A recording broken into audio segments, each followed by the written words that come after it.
सनाब late Abdurrahman साकिन गोजमुखपट्टन हमारा एक कैजुअल लेबर है, ITI crash course casual labour है, जो 2006 में PHE डिवीजन सोपोर में तैनात हुआ और PHE सब डिवीजन सोपोर में काम कर रहा था। वाटर सप्लाई स्कीम तारजू पे काम कर रहा था।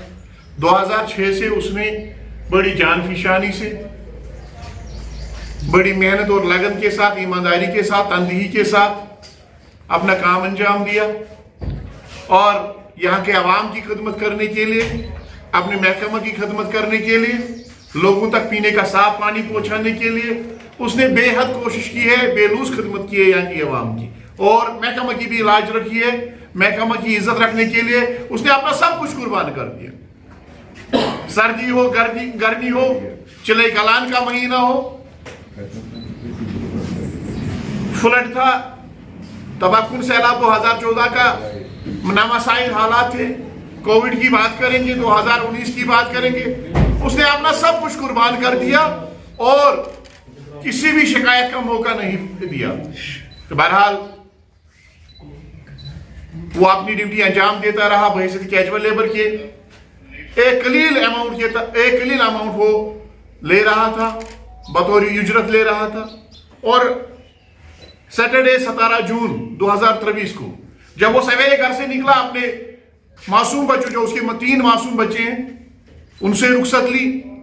उसकी माँ जो कि बेवा ऑलरेडी है, उससे रुखसत ली, अपनी मिसेस से, अपनी वाइफ से रुखसत ली और ड्यूटी की तरफ रवाना हुआ। तो शायद उनके बच्चे इस इंतजार में होंगे, इस इंतजार में थे कि हमारा बाबा शायद आज या कल रेगुलराइजेशन का ऑर्डर लेके आ जाएगा, उसकी नौकरी मुस्तकिल हो जाएगी और हमारे लिए खुशियों का पैगाम लेके आ जाएगा। लेकिन उनको क्या पता थी कि हमारा बाप यहां से ड्यूटी के लिए निकल रहा है तो वो हादसे का शिकार हो जाएगा और हमको रेगुलराइजेशन ऑर्डर के बजाय, रेगुलराइजेशन ऑर्डर लेने के बजाय हमें उसकी लाश लेनी पड़ेगी। उनके बच्चों को यह मालूम नहीं था कि हमें खुशियां मनाने के बजाय मातम मनाना पड़ेगा। एक घर और एक अयाल, एक मासूम खानदान बर्बाद हो जाएगा। उनको इस चीज की कोई अहमियत नहीं थी। बहरहाल मैं अर्ज कर रहा हूं, 17 जून 2023 सैटरडे का दिन था, दोपहर का वक्त था। शबीर अहमद यतू साहब, जो उसकी रोज मामूल की जो ड्यूटी थी, वो बैकवाश टैंकी पर कोई ब्लॉकेज का इशू था, उसको खोलने के लिए चला गया। जब हम देखेंगे उस फिल्ट्रेशन प्लांट की हालत, वो टोटली खस्ता हो चुका है। जिस सीढ़ी से वो चढ़ा, वो सीढ़ी शायद किसी इंजीनियर ने नहीं बनाई है। जब वो ऊपर चढ़ा तो उसको स्लेब के बजाय टीन के शीट्स लगाए गए हैं। उस 2 मंजिला जो बैकवाश टैंकी के साइड में बरामदा है, तो उसने जब उस पर पैर रखा तो वहां से वो गिर गया। तीसरी मंजिल से जब वो गिर गया, बरामदे नीचे दूसरी मंजिल के बरामदे पे गिर गया और वहां से वो जब गिर गया तो नीचे स्टेबलाइजर पर गिर गया, जिसमें वो बुश राड्स वगैरह हो जाते, थिम्बल्स वगैरह हो जाते, उसके सर में घुस गए। अभी भी खाल, खून और वो उसके बाप वहां पे मौजूद है। तो वहां से गिरकर तो फिर वो पाइप के साथ 12 इंच पाइप के साथ टकराया। उसके बाद वो मेन हॉल में चला गया, वहां पे 12 इंच पाइप में उसका सर घुस गया। तो जब आवाज आ गई बाहर, वहां पे मैकेनिकल डिवीजन के जो 2 मुलाजमीन तैनात थे, ये सिविल साइड का है, सोपोर सिविल से इसका ताल्लुक है। तो उन्होंने जब आवाज सुनी, बाहर जो लोकल्स बैठे थे दुकानों पर, जब उन्होंने भी वो आवाज सुनी तो वो दौड़ते हुए, भागते हुए वहां पे पहुंचे। तो उन्होंने शबीर को खून में लथपथ देखा, उन्होंने उसको उठाया, सब डिस्ट्रिक्ट हॉस्पिटल सोपोर पहुंचा दिया और यह खबर महकमा को भी दी गई। और महकमा की तरफ से आधे घंटे के बाद एक जेई साहब आ जाता है और वो खाली वहां पे उसको क्रिटिकल कंडीशन में देखता है। उसके सामने उसको सिक्किम सोबरा रेफर किया जाता है और यह कहा जाता है कि इसकी इंटरनल ब्लीडिंग हद से ज्यादा हो गई है, तो इसको आप सिक्किम सोबरा इसको रेफर किया जाता है। जब उसको सिक्किम सोबरा रेफर किया जाता है, उसका जेई जैसे वो खैरात देता है, 1,000 रुपया उनको देता है, उसको क्रिटिकल कंडीशन में खुदा के रहम करम पे छोड़ देता है। बहरहाल उसको सिविल साइड से, जिस डिवीजन से, जिस दफ्तर के साथ उसका ताल्लुक है, उस दफ्तर के साथ कोई बंदा साथ में नहीं था, कोई अफसर साथ में नहीं था। जिन अफसरों के लिए उसने अपना सब कुछ कुर्बान कर दिया, अपनी जिंदगी दांव पे लगा दी, उनमें से कोई किसी ने जहमत गवारा नहीं की उसके साथ आने की।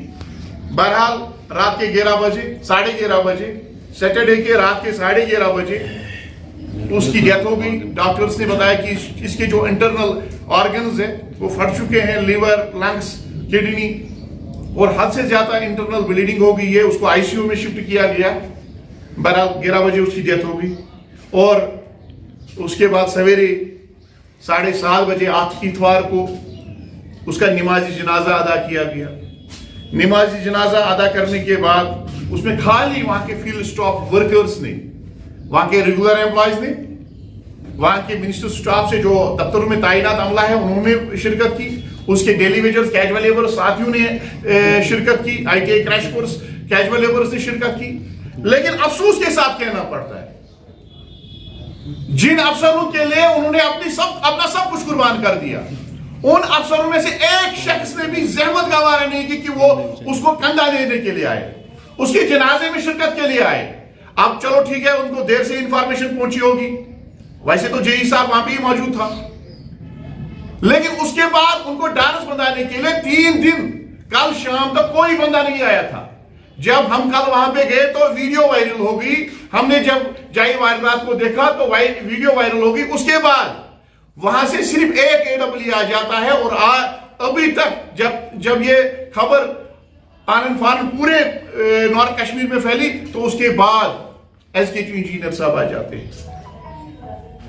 हम उनसे कोई मुतालबा नहीं कर रहे थे, हम उनसे पैसे नहीं मांग रहे थे, हम उनसे कोई और चीज नहीं मांग रहे थे, लेकिन बतौर इंसान उसका हक बनता था, उसका फर्ज बनता था, उस SKQ इंजीनियर का हक बनता था। हम PHE में ये मानते हैं, ये PHE का कायदा कानून रहा है। यहां पे जब डिवीजन की अगर हम बात करेंगे, कैजुअल लेबर से, चपरासी से लेकर SKQ इंजीनियर तक, हम इस टीम को एक फैमिली समझते हैं और इस फैमिली का हेड SKQ इंजीनियर होता है।